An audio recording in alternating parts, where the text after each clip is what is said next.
Well, as you can see, this is a very big book, Providence, over 700 pages.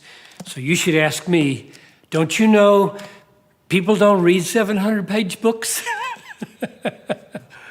Yes, I do know that. And so you should ask next, so why did you write a 700-page book? And here are two answers.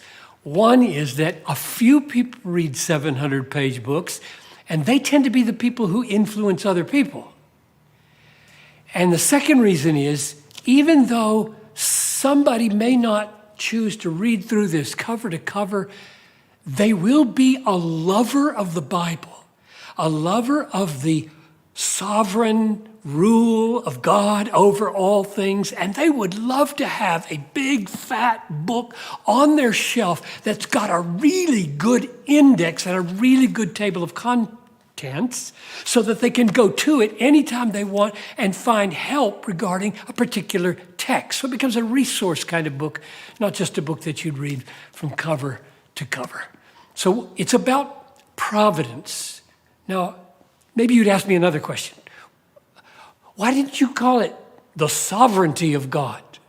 I mean, didn't we hear you say for years you wanted to write a book called Sightings of the Sovereignty of God? That's the title I was working with for 20 years for this book. So why didn't you write that? I did write that. But the reason I call it Providence is because as I got into it, I realized I've got to write not just about the fact that God is sovereign, that is, he has the authority and the right and the power to do whatever he pleases, and he does. But you have to deal with, well, why does he do what he does? Where is it all going? And once you talk about purposeful sovereignty, that's what this is. This is about the sovereignty of God and where it's all going. And that's what I mean by providence, purposeful sovereignty.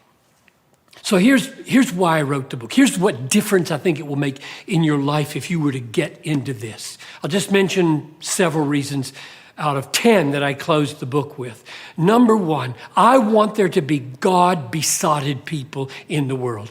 I want them to live in a God-entranced world. And I don't know a doctrine better than the providence of God to make people God-besotted in a God-entranced world, because the providence of God means he guides the courses of the stars and has them all named, all billions of them, and he causes the little birds to fall out of trees in the darkest jungle of the Amazon. And so from the tiniest, meticulous parts of the universe to the grand parts of the universe, he rules.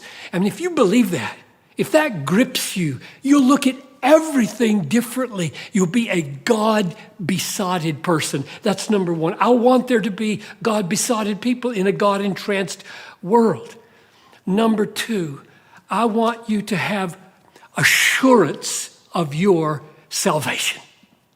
It says in Ephesians 1, in him we have obtained an inheritance according to his purpose, who works all things together according to the counsel of his will.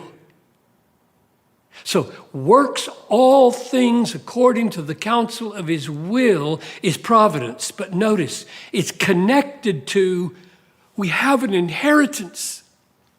So, the point is, you can be sure you're going to make it to your inheritance because God is a God of absolute, all-pervasive providence. It's not just a random theoretical doctrine. It's very, very personal in the way Paul presents it.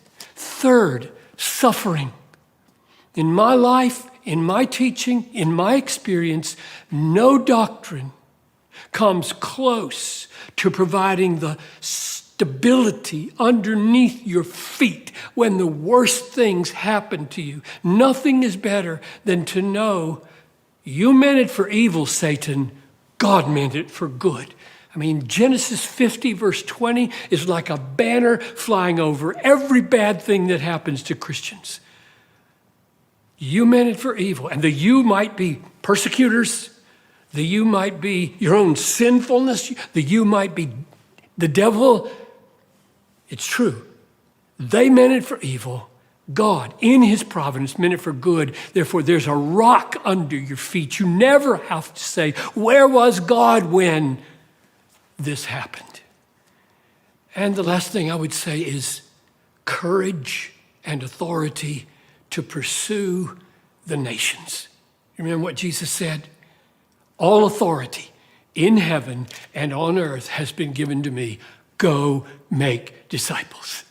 If you believe that God has all-pervasive, all-embracing authority, right, power over all nations, you'll take that command with joyful seriousness. I think this book is a book about missions as it is a book about everything, because God's providence is all-pervasive. So for those 4 reasons at least, I hope and I pray that you will find help in this book.